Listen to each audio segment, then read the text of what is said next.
fatted frogs or kids with leukemia. Nuclear power ain't fit for a dog. The sun done give us all we need to make this country run.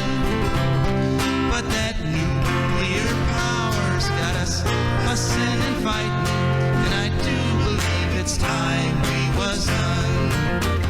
No nukes. Good morning, Toledo, and good afternoon, Columbus, and hello to those of you listening on the internet, wherever and whenever you are. This is Joe DeMare, and you have been one of the lucky ones who's tuned into For a Green Future.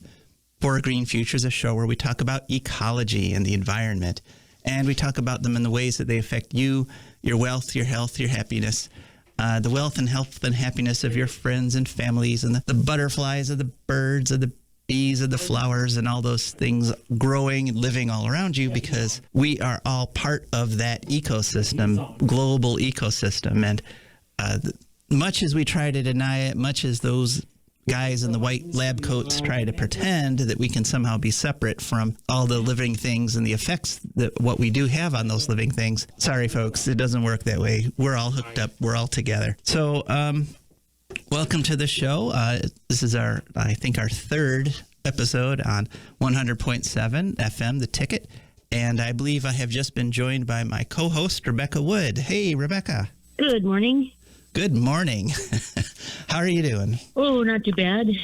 Yeah, it sounds like, we've moved from the 8 to 9 a.m. slot to this 10 to 11 a.m. slot. It sounds like maybe the coffee has had time to take effect for you. You really sound kind of on the ball today. Yeah, I'm more alert than I have been other times.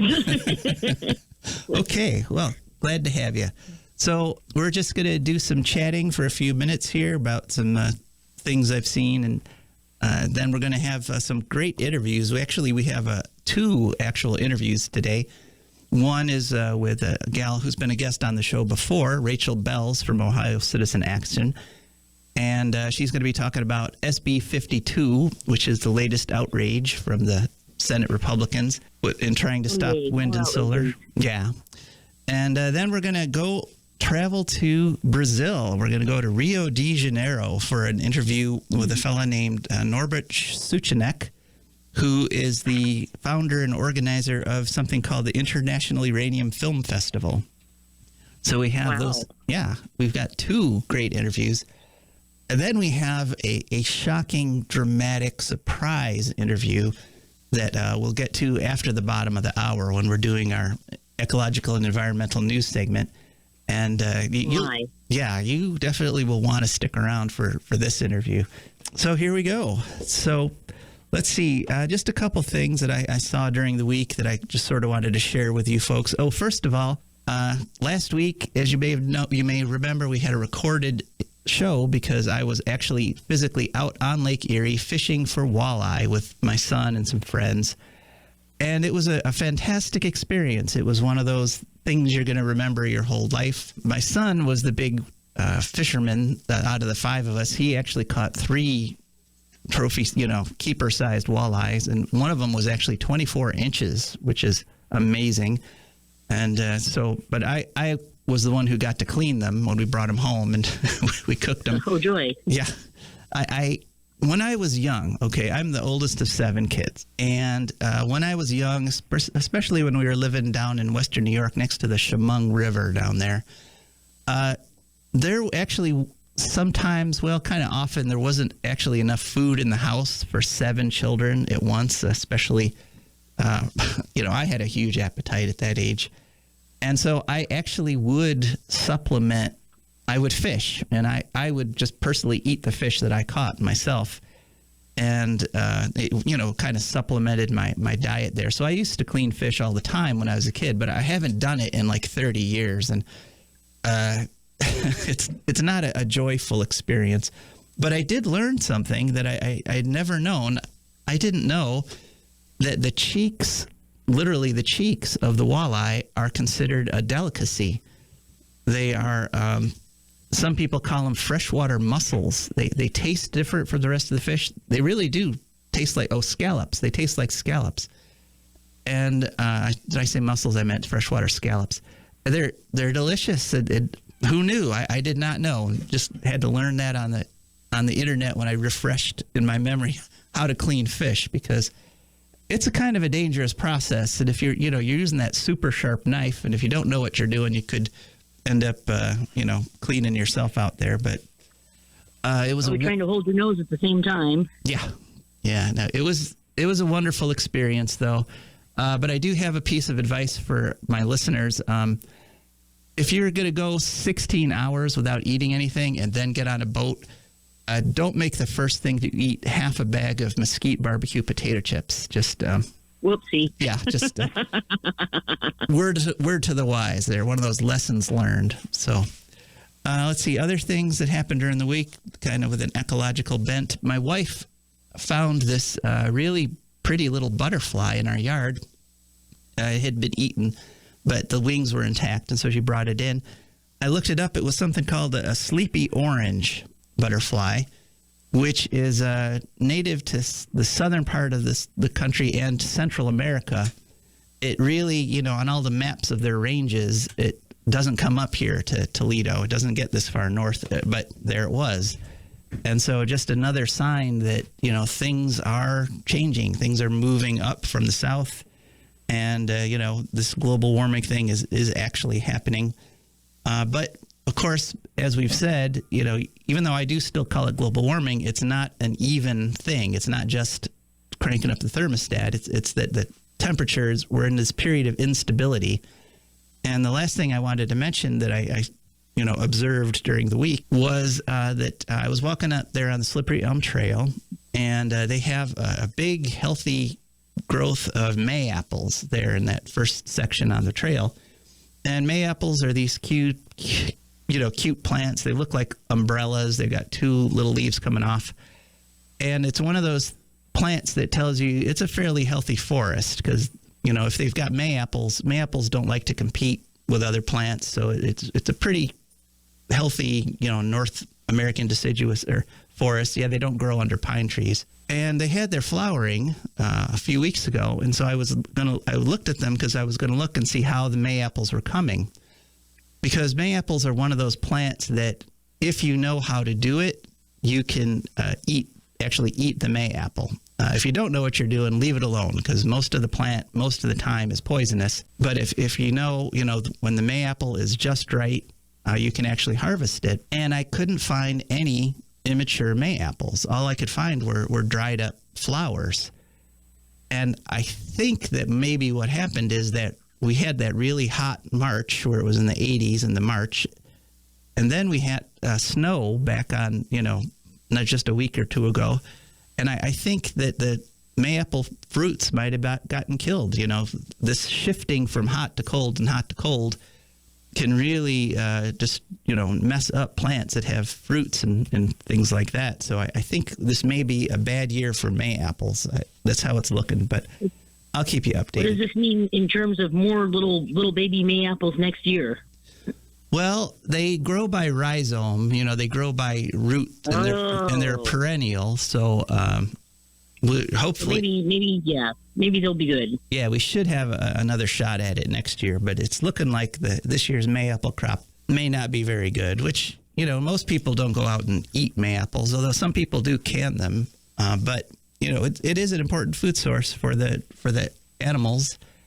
And the Native Americans used it extensively, because even though it's toxic, even though it's poisonous, you can, if you know what you're doing, use some of those toxins medicinally. And the Native Americans did in a big way.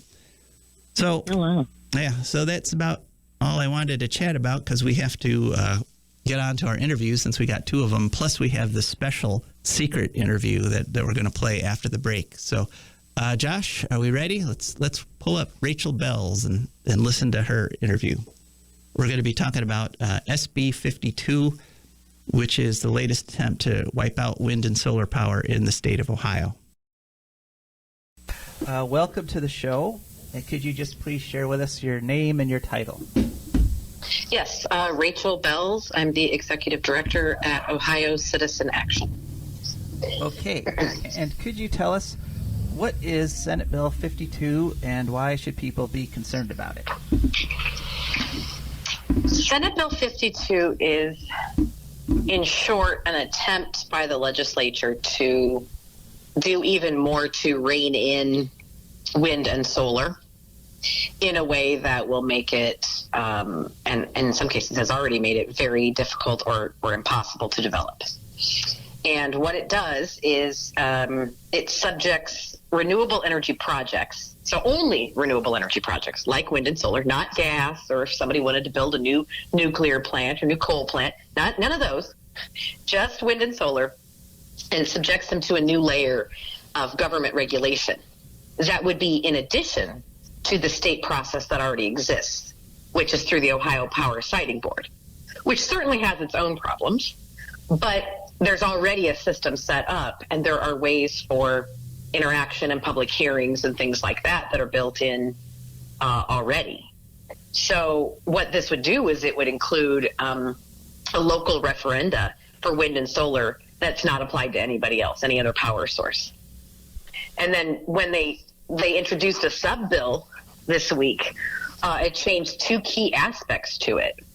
And it actually made it worse on behalf of renewables and anybody who cares about clean energy in Ohio.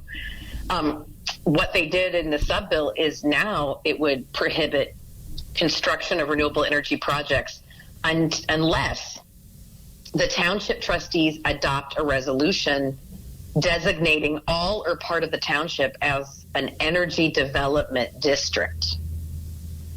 I don't know if that's a new thing. I've never heard of that before, but what they say is that upon passage of this energy development district, then the resolution is effective within 30 days unless 8% of the township voters file a petition or a referendum.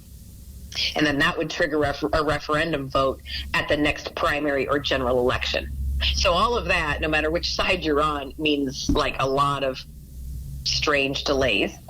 And then secondly, this new sub-bill also would make it so that township trustees could also veto individual projects at the Power Siting Board. And the township trustees can veto projects even if they've designated the area as this energy development district.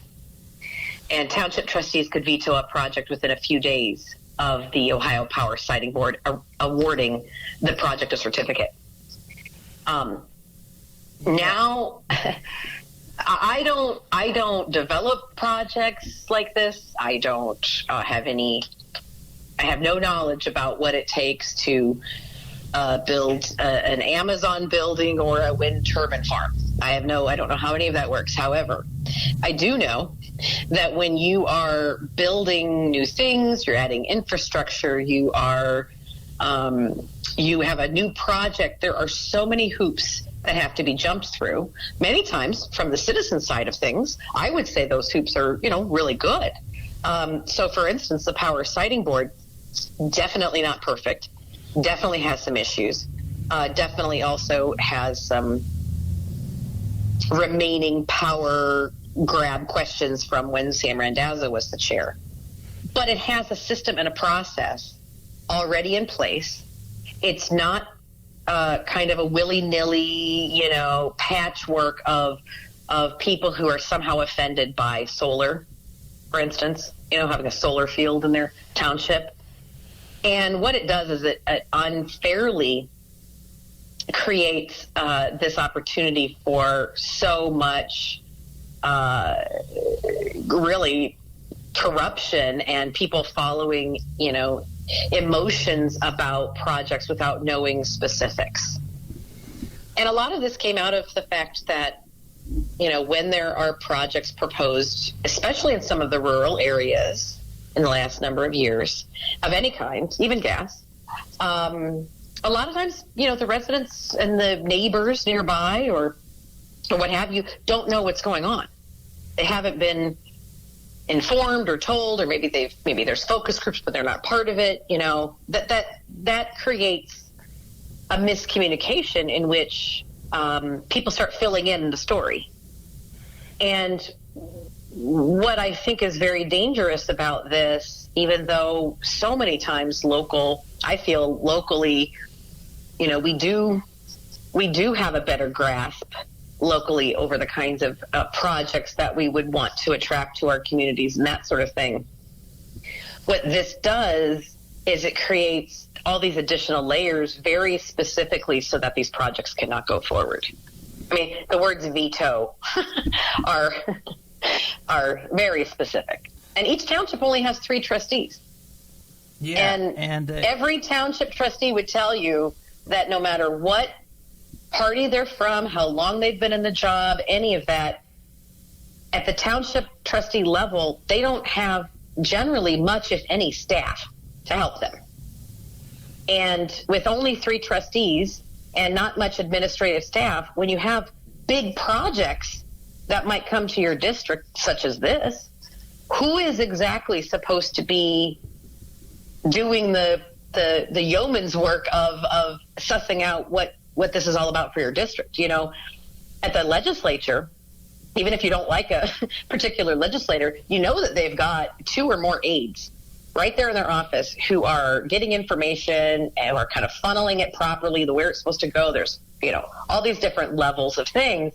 And so of all the problems I would see at the legislature, not having enough support, admin isn't the highest among them. Yeah. But at the township level, so with this, it's very different. So this is literally politicizing the act of putting up a windmill or a solar development, isn't it? I mean, it's I think so, because if it wasn't politicizing it for the moment, for what the people who want to stop solar and wind want, then they would make it about any energy source, including gas plants.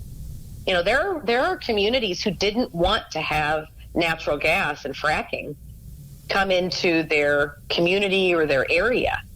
And it was, honestly, I don't remember exactly when. It was a number of years ago, but people wanted to be able to have a local initiative or referendum about it. And that was smacked down hard by the legislature. Yeah. They made it very clear that was not, that was not in the interest of all Ohioans. Well, of the natural gas companies. That's true. So it seems that's like true. But yeah, they're exactly. favoring And at that time, some companies at that over time, others. it was the same. Yeah. Now, does this feel kind of like House Bill 6? I mean, it seems like there's some of the same players essentially proposing things that have the same effect, squelching wind and solar and giving advantage to the current more polluting forms of energy. Yeah, it's hard to tell. I'm not sure we'll ever actually see anything like HB6, or we won't know it at the time. I will tell you one part that does feel similar, though, is the thumb on the scale. I've been working in this kind of grassroots work in Ohio for 25 years. And I had never seen, and you could talk to other people who worked in all kinds of, on all sides of this issue. And nobody had, except maybe the folks in the know of the corruption, nobody had quite experienced a campaign like that while we were in it. You could tell it was it almost felt like a federal camp, like a really high, like a national presidential type campaign when it would normally be a state campaign. You know what I mean? It just felt really, really elevated. Well, now we know why. There was so much corruption, so much money, so much everything. One part that I think is similar is that the other side, so the people who want to pass Senate Bill 52, who want to have this, who basically want to stop wind and solar, there are folks that are whipping people into an emotional frenzy around wind and solar in a way similar to what we saw with HB6 and the emotional, frankly, lies that were told through, all kinds of advertisements and mail and, people, it was xenophobic and all those sorts of things. This may not be the case in this, but there's a lot of misinformation out there about wind and solar and siting and what is even the process now. If you're going to change a process, generally it's best to know how the process works that you want to change, that you want to affect. And in this case, it's kind of like throw the baby out with the bathwater, except we're just going to add this on. So it makes it even more it makes it even more egregious that this is happening right after HB6 and after they have not repealed HB6. There's been pieces repealed, and that's a good start, but there's plenty left. And certainly you can't even jokingly say it's the clean air bill they proposed with HB6 2 years ago. So it's dismantling of renewable energy projects and opportunities in Ohio continues. And for what reason? For what reason? That's what I'd like to know. Yeah, that's a good question. I mean, the economics, the market has spoken in terms of wind and solar being cheaper and cleaner and more economically viable than all these other energy sources. But they're, as you say, that legislature's putting their thumb on the scale to try to help the dirty, expensive power and not letting us get the clean, inexpensive power. So what is the status of the bill right now? Where is it in the legislative process? Well, Senator Dolan asked in committee for a full round of hearings, but we heard it could be voted out of the Senate Energy and Public Utilities Committee as soon as Monday, so this coming in a few days, and potentially on the floor for a vote in the Senate next week. So basically, it's moving. This thing's moving. If it passes, it would really be incredibly unlikely that any wind or solar projects would be built in Ohio. And it also could apply to projects that are currently in the works. So next week, your listeners right away, contact your senators, contact your reps, because this is Senate Bill 52 and the companion's House Bill 118 is really, really bad. Yeah, the class of House members that were put in place largely through donations by First Energy as part of their whole HB6 strategy, it looks to me like that group is definitely intimately involved in SB52 and House Bill HB 118. Yeah. Yes. Yeah. Okay. Yeah, I would agree.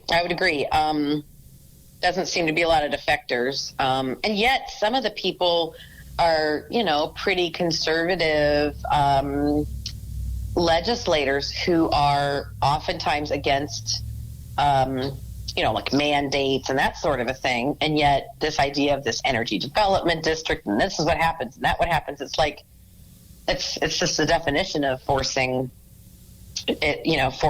everybody to have to live with what a small group of people don't like or do like. In this case, don't like. Yeah, it directly flies in the face of conservative political principles with exactly big government getting involved and picking winners and losers and forcing the losers on us, basically. Yeah. Right. Exactly. And I don't know if this is true, but I just keep thinking about why besides ideology, which is powerful for so many folks, but there's got to be a little more than that. I think there's something to be said for the fact that the fuel source for wind and solar is free, as we know, but the fuel source for other power generation is not. And the transportation cost to get the fuel source to the source of the power, the wind or solar farm, is free, and the transportation to get the items to the nuke plant or the gas or the coal is not free. And there's a lot of folks that are making money off of the transportation and the fuel sources that are used in the fossil fuels. And those are two very powerful industries that are not going to just go away. And that's partly why we keep seeing things like the OVEC bailout in a different bill and coal bailouts. And we see, nuclear bailouts of HB6. So you see all these different things, I think, is because it's sort of like, maybe not exactly, but there's definitely some similarities to the oil industry and electric cars. It's starting to really happen now. But look how long it's taken just on even originally hybrids, just with the baby steps, And I think that this is very, very similar. And if Ohio wasn't its own little microcosm, if it was the whole country, maybe we would actually see it moving forward some. But we're still taking steps back. Yeah. Just like when they were holding those cars back. Yeah. They're still doing what they can to slow it up. Yeah. I mean, with the with the I penalties. mean, it's still taking way too long, cars, Yeah. Right. Yeah, I know. I drive a plug-in hybrid, and luckily I knew the fees were coming, so I did my registration 5 years in advance, just before the fees went in, and saved. Right. I saved well over $1,000. All right. So how could people find out more about Citizens Action and what you folks are doing? Well, you can go to ohiocitizen.org. We have all kinds of stuff on our website. We also have a Facebook page and Twitter, and Instagram and others. But really, if you go to our website, you can find info about this bill, but also about other things that we're working on. So ohiocitizen.org. Okay, Rachel, thanks again. Pleasure having you on, as always. Thank you. Talk to you soon. All right. That was Rachel Belz. And I forgot to mention in the first part that you can also join us. You can be a guest on For a Green Future anytime. Just call it 877-909-1007. That's 877-909-1007. We'd love to hear from you. What did you think about this latest attempt by the Senate Republicans to eliminate any potential wind or solar development in the state of Ohio? Does this make sense to you? I mean, it doesn't make much sense to me. I mean, we know we need to switch to wind and solar, and they're passing laws directly designed to prevent that from happening. And when Rachel was talking about next week, she means tomorrow. That this could be voted out as soon as tomorrow. So if you have your, if you want to repeat, put your 2 cents in on this, go ahead, and you need to do it very quickly. So what did you think, Rebecca? What did you think of that interview? Wow, we are just being ruled by a death cult, essentially, as far as I can tell at this point. Yeah, they seemed intent on forcing us to continue to use the most dangerous technologies, the ones that are literally wiping out the planet. But we got to stop them. That's one of my points For a Green Future is if we want a green if we want a green future, we have to get people making those sorts of decisions out and put people in who make the kind of decisions that will bring us to a green future. It's pretty straightforward. And one part of a green future is lots and lots of parks. And so I'm very happy to shift over now to our advertisers and patrons. And For a Green Future is brought to you by the Wood County Park District. The Wood County Park District is a natural resources conservation agency. They protect natural spaces, maintain quality green spaces, provide engaging programming, and they teach people to love and respect nature. They restore wildlife habitats, and they lead outdoor adventures. Wood County Parks protects natural spaces in Wood County for all to enjoy from 8 a.m. to 30 minutes past sunset every day of the year. And there's several ways to get a hold of them. One is to call them at 419-353-1897. You can also go to their website, which is wcparks.org. They have a nifty app. And you go to any app store, search for WC Parks. And, of course, they're on all the social media platforms, Instagram, Facebook, et cetera, et cetera, et cetera. That's the Wood County Park District. And For a Green Future is also brought to you by our patrons. And our patrons are wonderful people who've gone to patreon.com, searched for a Green Future. You just type that into the Find a Creator bar there on the page. And up popped our page, which had several different levels of membership. They picked one that fit their budget, and every month a little bit comes out of their checking account and comes over to us. And we really, really appreciate it. It helps. That's what lets us keep this show on the air. So if you want to support us, just go to patreon.com. So now we're going to tumble right over into our next interview. Because there is something called the International Uranium Film Festival, and I was lucky enough to get an interview with the fellow who's organizing it, and it's going on right now, and it lasts all the way till May 30th, and it's an online event this year. So, but I'll let him tell you about it. This is Norbert Suchanek, and from the International Uranium Film Festival. Welcome to For a Green Future. Could you please share with our audience your name and your title? Well, my name is Norbert Suchanek. I'm just a journalist from Germany living in Brazil. and I'm the director of the International Uranium Film Festival. Well, congratulations on the 10th anniversary of the International Uranium Festival. So what prompted the creation of this festival? Well,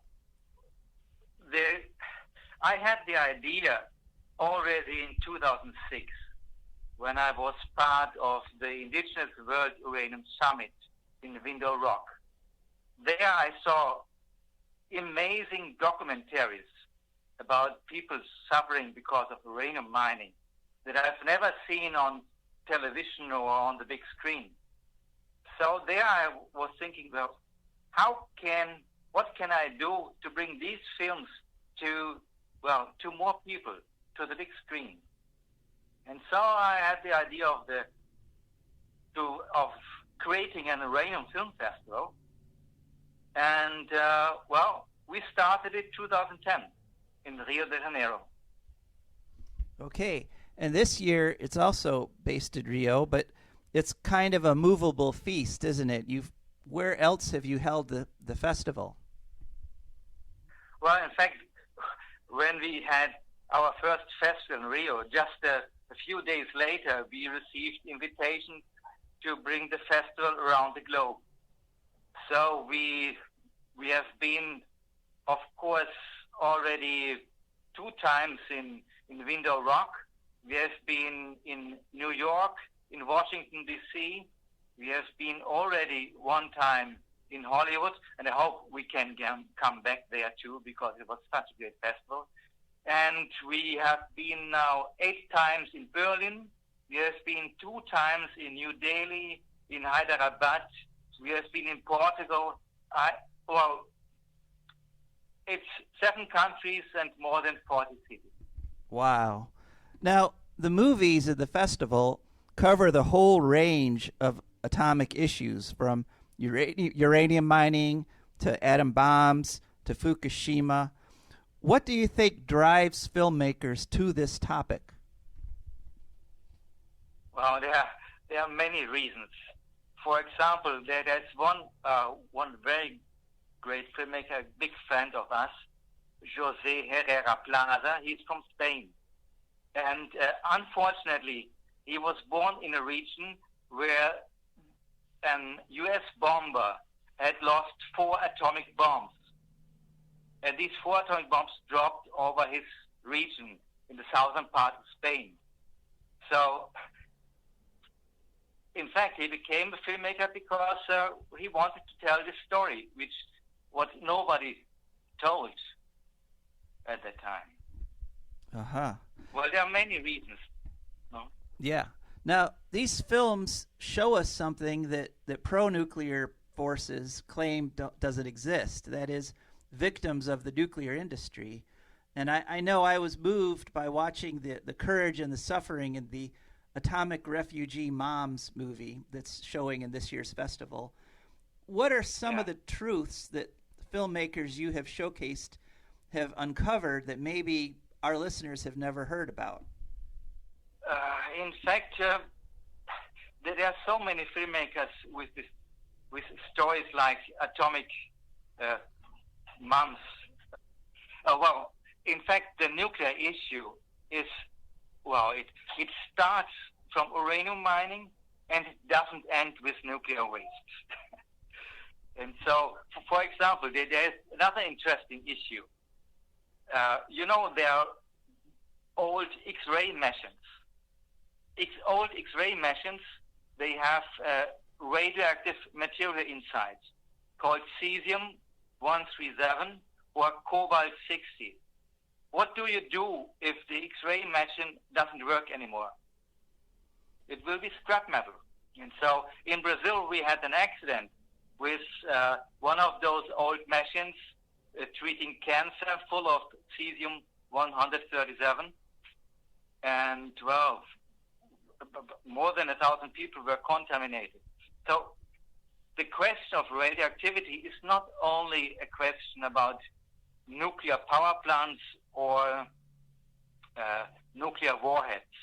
It's also a question about the use of radiation, the everyday use of radiation.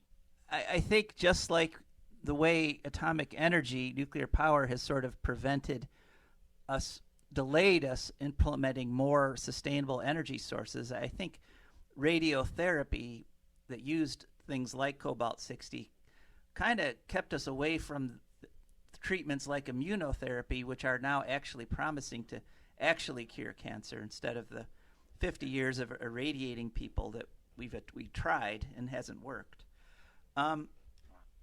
So, what about the radiotherapy? The radiotherapy is a good thing, and today, fortunately, all the radiotherapy advisors do not use any more radioactive substances. They use high voltage systems. So the problem is only with the old radiotherapy units that were, for example, there were old radiotherapy units which nobody wanted to use it anymore in Europe. They sent it to India, where there was an accident in the year 2000 with those radiotherapy units. Wow. Okay.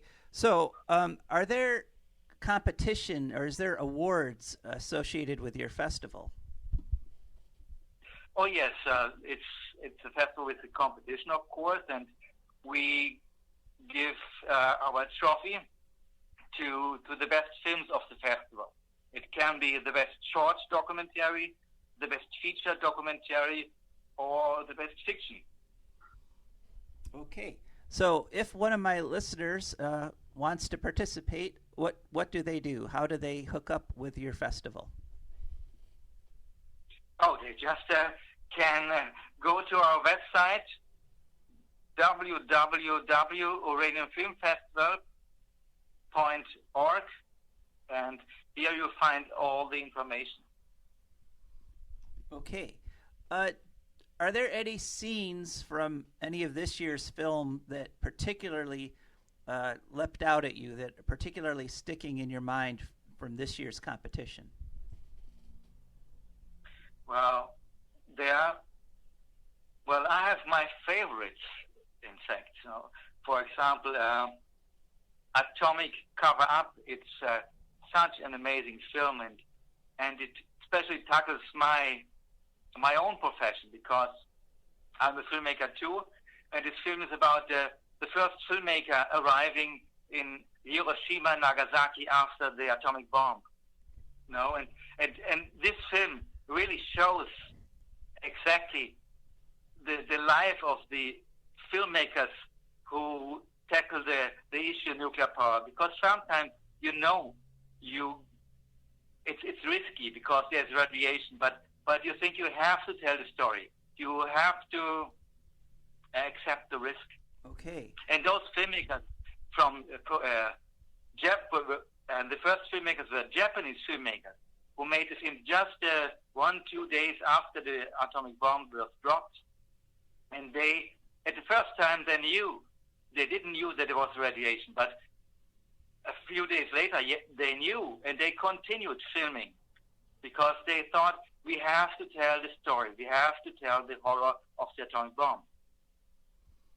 And same story with filmmakers who tell the story about the radiation or the contamination by uranium mining.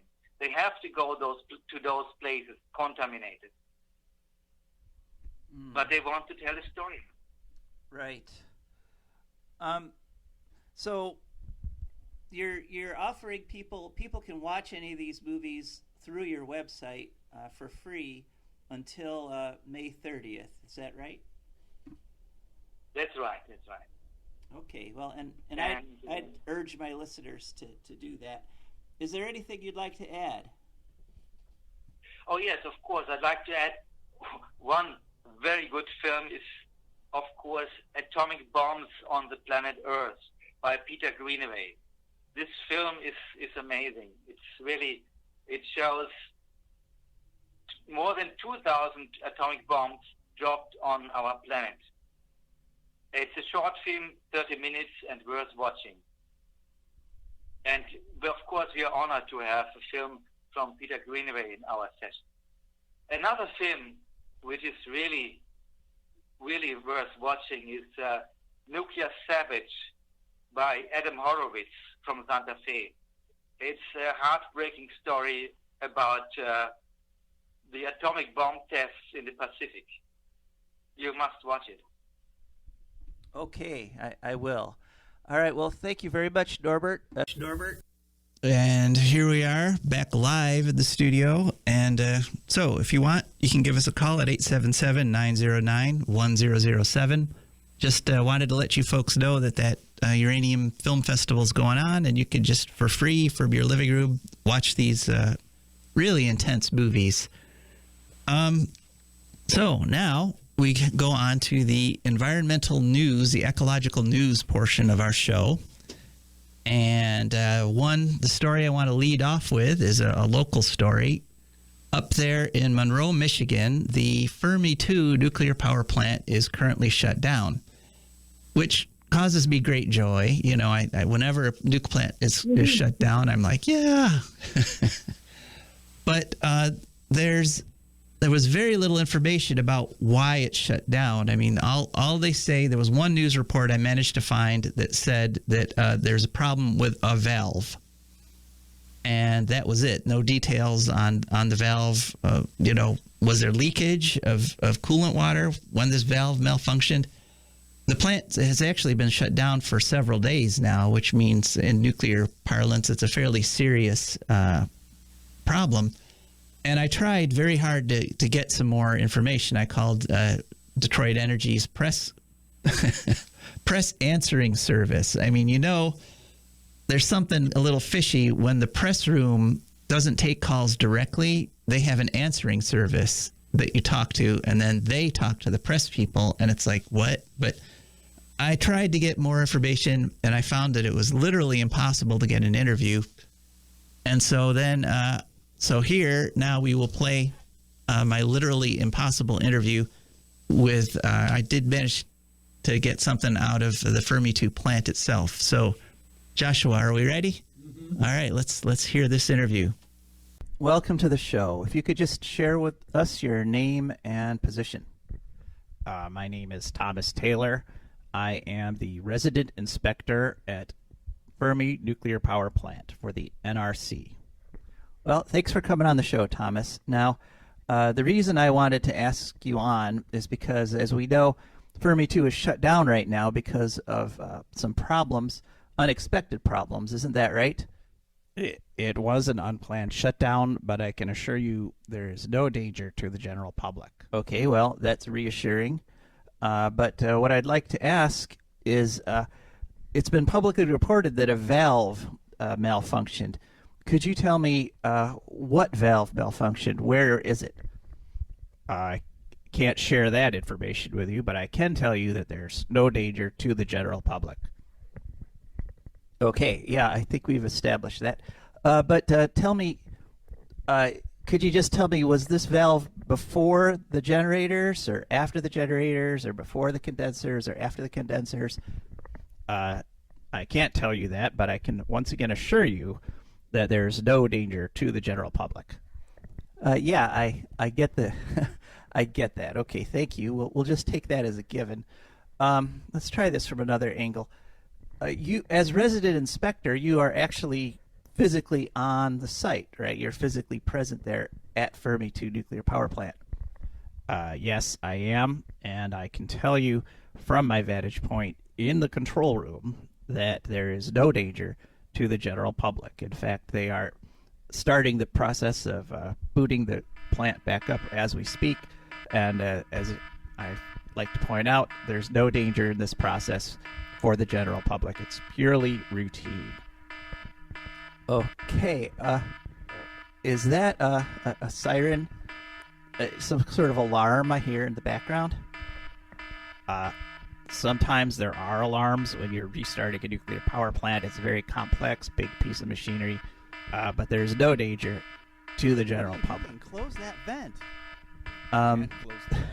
It seems like I'm hearing some voices in the background there. Yes, there are some of our engineers are having a discussion but there's no danger to the general You public. just got to keep pumping the water in, okay? Increase the feed water pumps, all right? Bring on the auxiliary feed water pumps now. Mr. Taylor, I'm no expert, but I just heard somebody talking about auxiliary feed water pumps. That doesn't sound very good. Doing all right. What exactly is going on there? All right, we're just barely holding our own. I'm sorry, I have to do a little bit of overseeing. In my role as on-site inspector, I'm going to have to end this conversation. Thank you very much, and just let me reassure you that there is no danger to the general public. All right, what have we got? What's the main main pressure reading? 70 atmospheres. 70 atmospheres. Oh my God! Reopen the vents. Reopen them now. But it's not responding. I think the pressure's gotten too high to reopen the vents. All right. Well, we need somebody to try to get down there and try to reopen it manually. All right. I'll go. All right, go. Good luck. We're gonna have to call the president. Forget the president. We're gonna have to call Bill Gates. Wait, what's that?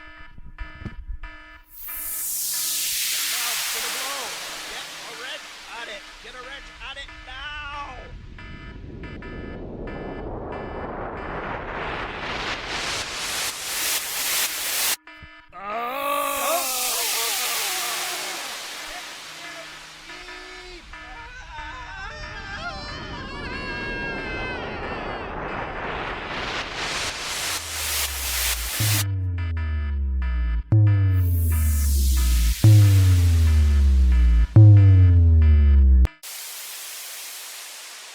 Yeah.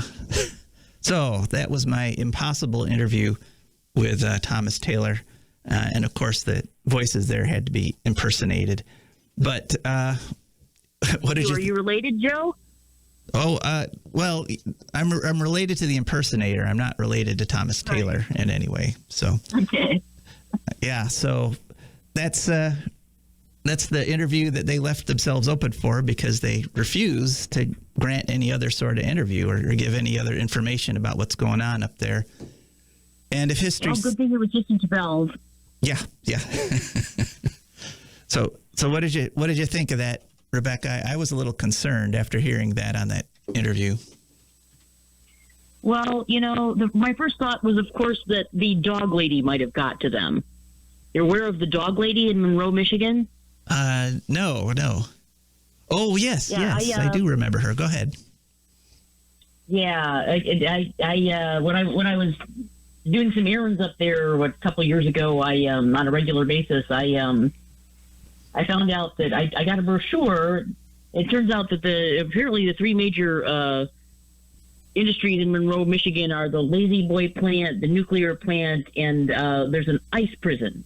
And the ice prison is related on something called Dog Lady Island, which has these spooky legends associated and highly ableist legends associated with this about this lady who, I don't know, her husband died in a fire and she went crazy and thought she was a dog and was living with dogs and running around eating dog food. And then some bikers killed her and now her ghost haunts this island. But you can't go there anymore because there's an ice prison on it. And at first, I was worried that the ice prison may have driven away the dog lady because she ran into something more evil than herself. Uh-huh. Well, yeah, maybe maybe the dog lady got fed up and caused that initial valve problem. Who knows? All right. Well, I think let's move on. We got actually a fair bit of environmental news left. And in fact, we've got more than we have time for. So we'll just leap into environmental news. We'll start out with some good news.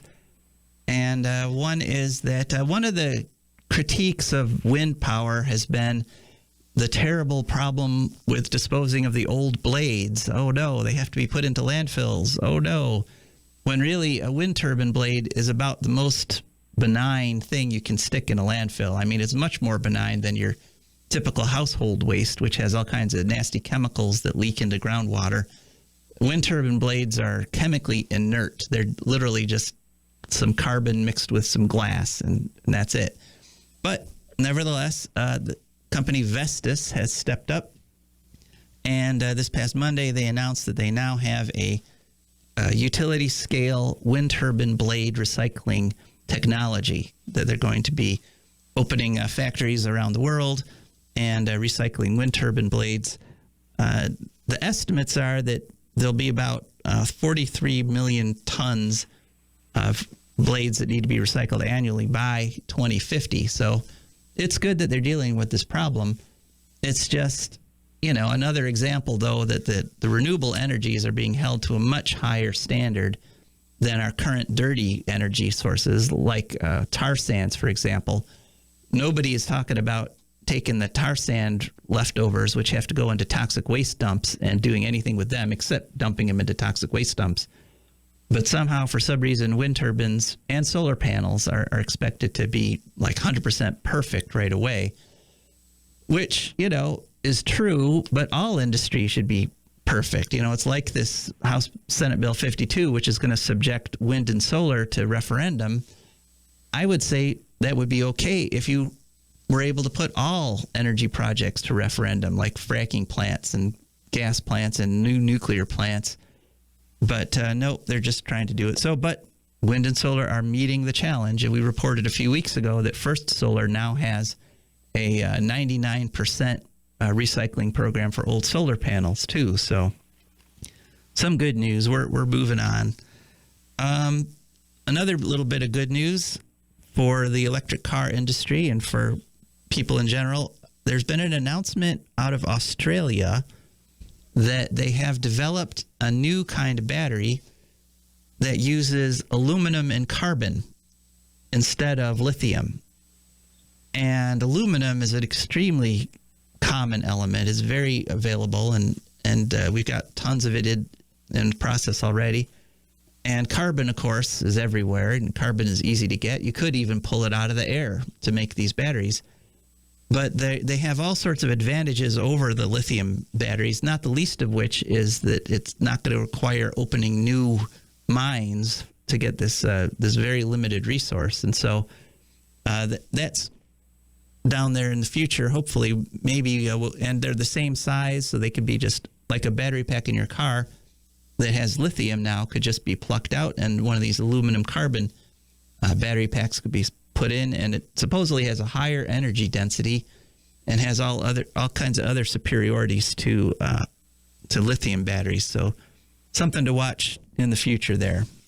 Right now, unfortunately, another news story, there is a forest fire outside of Athens, which, having a forest fire in May does not bode well for the rest of the summer. We're nowhere near the hottest part of the year yet. But I'm an Ohioan, Joe. Which Athens do you mean?